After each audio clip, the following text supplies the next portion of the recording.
जी hello दोस्तों, मैं हूं कमर चीमा। उम्मीद है आप लोग ठीक होंगे। दोस्तों, भारत के minister for external affair doctor Jaishankar जो हैं वो जा रहे हैं फ्रांस बेल्जियम में और बड़ा लंबा ट्रिप कर रहे हैं। ये तकरीबन को 8 दिन का ट्रिप है। सवाल ये पैदा होता है कि जैसे ही ऑपरेशन सिंदूर खत्म हुआ, डॉक्टर जयशंकर ने बड़े लंबे लंबे विजिट करने शुरू कर दिए हैं। फ्रांस और बेल्जियम में जाएंगे, उसके बाद डेफिनेटली बेल्जियम में चलो यूरोपियन यूनियन भी है, वहां पे भी जाएंगे। और सुनने में आ रहा है कि पहले वो मक्साई जाएंगे, the one favourite place of mine जो फ्रांस के अंदर है, the south of the France. मक्साई, बहुत सारे अरब्स मिलेंगे आपको वहाँ पे। बड़ी एक बड़ी जिसे वो कहते हैं ना, एथनिक डिवीजन है वहाँ पे। बहरहाल, इंडिया और फ्रांस जो है उनकी तकरीबन 25 साल हो गए हैं स्ट्रेटेजिक पार्टनरशिप को। और अगर मैं ये कहूँ कि ये दोनों ममालिक जो हैं they have been working across all domains जो स्ट्रेटेजिक लेवल पे हैं। और दूसरा ये है कि रीजनल एंड ग्लोबल इश्यूज के ऊपर ये अलाइन कर रहे हैं। एक फ्रांस के ऊपर क्रिटिसिज्म ये आया था कि फ्रांस आईएमएफ का मेंबर होने के बावजूद जब पाकिस्तान के हवाले से इंडिया ने ये कहा कि हम वोट अगेंस्ट करेंगे, तो there was no country which said that we should vote against Pakistan other than India. तो France, why didn't France stand with India? So इसका मतलब यह है कि फ्रांस अभी उस प्रोसेस से गुजर रहा है। जो तब्दीलियां, जो ट्रांसफॉर्मेशन चाहिए इंडिया को, अभी उससे गुजर रहा है। सो उनकी जो रीजनल एंड ग्लोबल इश्यूज के ऊपर अलाइनमेंट है वो बहुत कम है, लेकिन बायलैटरल जो फ्रीक्वेंसी है फ्रांस एंड इंडिया की वो बहुत ज्यादा है। और इस सिलसिले में हमें पता है वो एक है। लेकिन फ्रांस क्यों पाकिस्तान के साथ वो इंडिया का साथ नहीं दिया, उसकी भी कुछ वजूहात हैं। वजूहात बड़ी सिंपल सी है। वजूहात ये है कि फ्रांस इस चीज को समझता है कि पाकिस्तान कंट्री जिसके साथ हमें मिलके काम करना है। क्यों? कि आपको पता है कि एक तो फ्रांस ने बहुत सारा पाकिस्तान को डिफेंस इक्विपमेंट दिया हुआ है। वो कि मुझे इस चीज का भी पता है कि फ्रांस और पाकिस्तान के जो बायलैटरल रिलेशंस हैं they are not at par जो मिनिस्ट्रियल लेवल पे होते हैं। कि समटाइम्स आप मिनिस्ट्रियल लेवल पे रिलेशनशिप लेके चलते हैं, समटाइम्स आप फॉरेन सेक्रेटरी लेवल पे रिलेशंस को जो है वो लेके चलते हैं। So you keep the relations at different places. आप मुख्तलिफ जगहों पे जो रिलेशनशिप को रखते हैं। और दूसरा ये है कि ये जो मजहबी इंतहा पसंद है पाकिस्तान के अंदर, जैसे टीएलपी वगैरह है, रिलीजियस पार्टीज, इनको भी फ्रांस बड़ा केयरफुली देखता है। सो एंड देन मुझे याद है जब पाकिस्तान के अंदर फ्लड्स आए थे तो वो फ्रांस ने पाकिस्तान को तकरीबन, if I am not wrong, more than 100 million euro दिया था। And the purpose of that 100 million euro was कि फ्रांस किसी ना किसी तरीके पे ये जो पाकिस्तान के अंदर मजहबी इंतहा पसंद है इनको पाकिस्तान मैनेज करे, काउंटर करे, इनको रोके, इनकी वो अपनी सारी की सारी चीज करे। So I think that is where I understand. मुझे ये चीज जो है वो अंडरस्टैंड हो रही है। सो फ्रांस और इंडिया के ताल्लुकात बहुत अच्छे से ही, लेकिन लेकिन इस पैमाने पे नहीं है जहां पे जो फ्रांस जो है वो उसको एक सीधा सीधा उनको कहे कि जी हम इंडिया के साथ हर थिक एंड थिन में खड़े हैं। जिस तरह अभी फ्रांस ने अगले दिन ये कहा कि फ्रांस एशिया और यूरोप को मिल जाना चाहिए। और उन्होंने कहा जी कि हमें चाइना और रशिया से खतरा है, लेकिन असल में तो अमेरिका से भी खतरा है। फ्रांस नहीं चाहता कि अमेरिका जो है वो इस खित्ते के अंदर सिंगल हैंडेडली जो दिल है वो करता रहे। और वो इंडिया को भी मैसेज दे रहे थे कि भाई आपने क्या कर लिया, ठीक है ना जी, आपने क्या कर लिया और आपने ऐसी क्या चीज जो है वो कर ली। So this is what I think, जो चीज मुझे नजर आती है कि ये एक चीज फिलहाल जो है वो फ्रांस और इंडिया के मामला जो है। लेकिन जो मैं आपको सेंट्रल सवाल था, जो सेंट्रल सवाल है वो यही है कि what is making India to go to Europe in for this long. Jaishankar साहब तो अभी साल हुआ है, साल से ज्यादा कुछ अरसा हो गया है, लेकिन दोबारा he is going Europe at length and breadth. और सुनने में आया कि वो जो स्ट्रेटेजिक पार्टनरशिप है, अभी तो ईयू की लीडरशिप इंडिया आई हुई थी। देखें, the EU, France and everybody else wants to work with India because India is a market. They don't want to buy India's political, diplomatic and security जो needs हैं। And they don't want कि वो जो diplomatic political and security जो मामलात हैं हम उसमें अभी इनके साथ हों। उसकी वजह ये है कि बिकॉज इंडिया ने भी तो अपने तमाम डिप्लोमेटिक जो जिसे कहते हैं ना जो सिक्योरिटी के मामलात हैं वो लैदा कर लिए। क्या क्वाड की पार्टनरशिप जो है, क्या अमेरिका को नजर नहीं आती कि इन्होंने क्या किया था? क्या यूरोप इस चीज से समझता नहीं है कि ये नॉन अलाइंड रहे थे? So how come India can ask the west and the Europe कि हमारे साथ खड़े हों अगेंस्ट पाकिस्तान, जबकि वो खुद किसी के साथ खड़े नहीं होते? सो इंडिया जो है वो क्या कहता है? इंडिया कहता है कि मैं आपके साथ डिप्लोमेटिकली मैं सपोर्ट मांगता हूं, लेकिन दुनिया ने इंडिया को जो डिप्लोमेटिकली भी कहा है कि उन्होंने कहा ठीक है आप बेशक डिप्लोमेटिक सपोर्ट मांगते हैं, but on the contrary in the Muslim world Pakistan has a value that Pakistan military is an important player in the reason.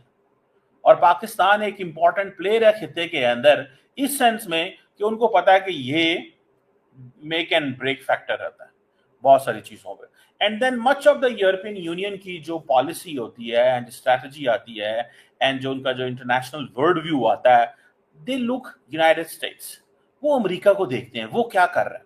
जो वो देखते हैं अमेरिका कर रहा है, मैं इस पे आपको बता सकता हूँ कि I was recently having conversation with a few people and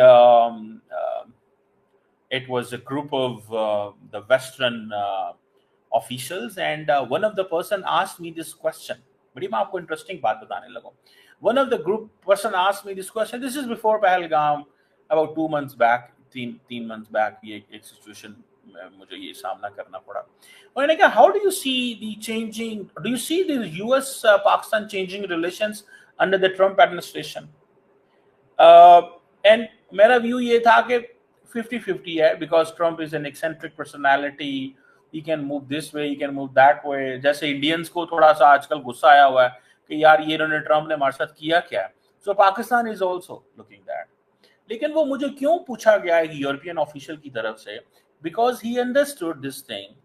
उसने कहा कि अगर पाकिस्तान और अमेरिका के ताल्लुकात चेंज होते हैं तो Europe will also reconsider its relations with Pakistan in a different wavelength, एक different wavelength में यूरोप भी सोचेगा।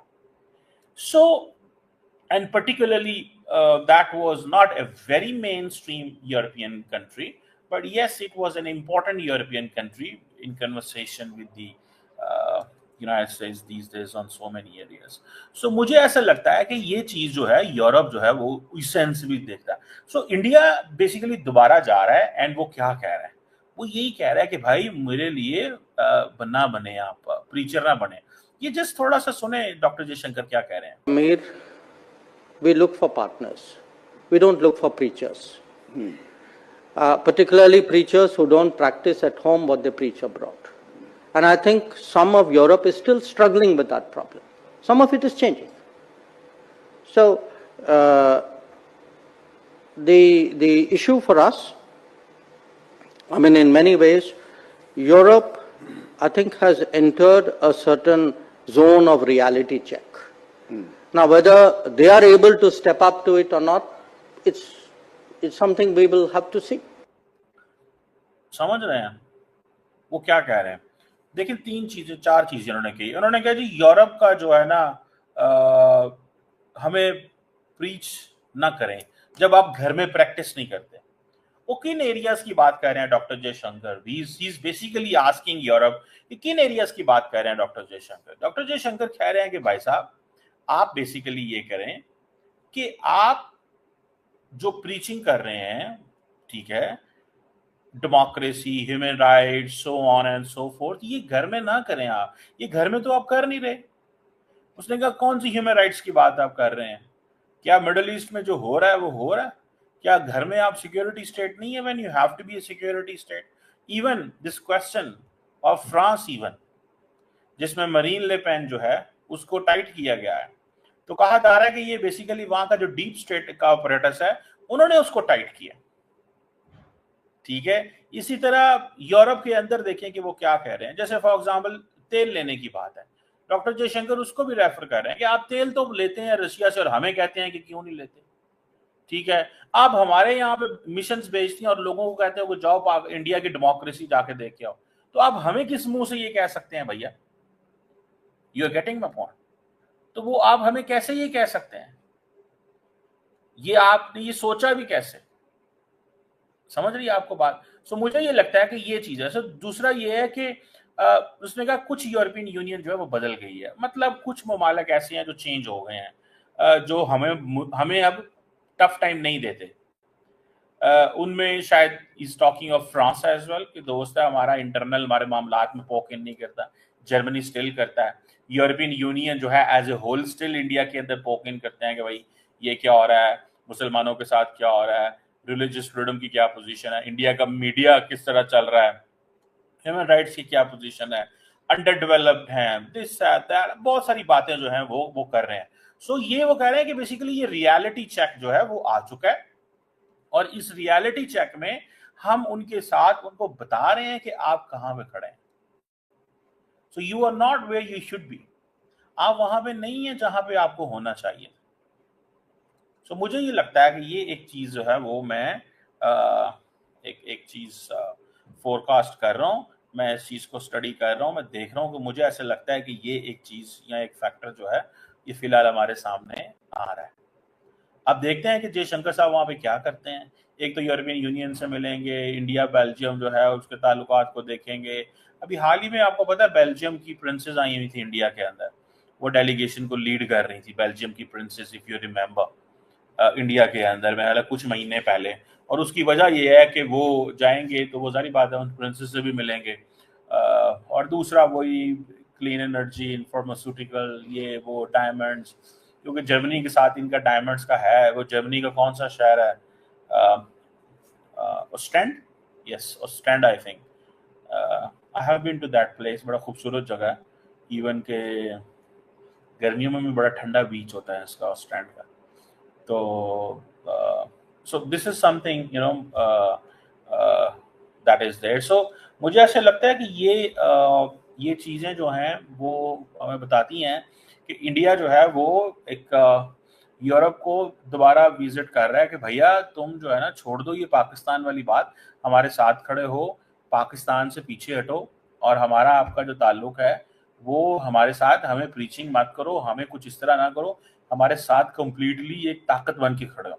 अगर तुम हमारे साथ ताकत बन के खड़े नहीं होते तो हम फिर आपके साथ को खड़े हैं। मेरा ख्याल है वो मकसई भी जा रहे हैं फ्रांस में, और वहाँ पे जाके वो एक कोई ओशन के ऊपर कोई कॉन्फ्रेंस आई थिंक वो भी अटेंड करेंगे, और 25 साल जो रिलेशनशिप है उसको भी देखेंगे। और France is such an important country कि जब 2023 में इंडिया ने बुलाया था, 24 में आई थिंक इंडिया ने बुलाया था फ्रेंच प्रेसिडेंट को, तो जयशंकर साहब खुद उनको एयरपोर्ट लेने गए थे। अगर आपको याद नहीं है तो तस्वीरें निकाल लें पुराने उस दौर की, मुझे याद है।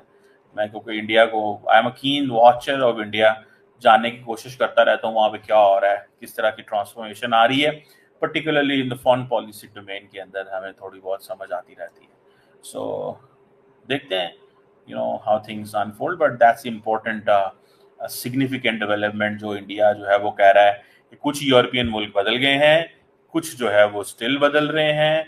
हमने इन सबको बताना है कि तुम अब अपने आप को तब्दील कर लो, हम वो इंडिया नहीं रहे, this is a new India.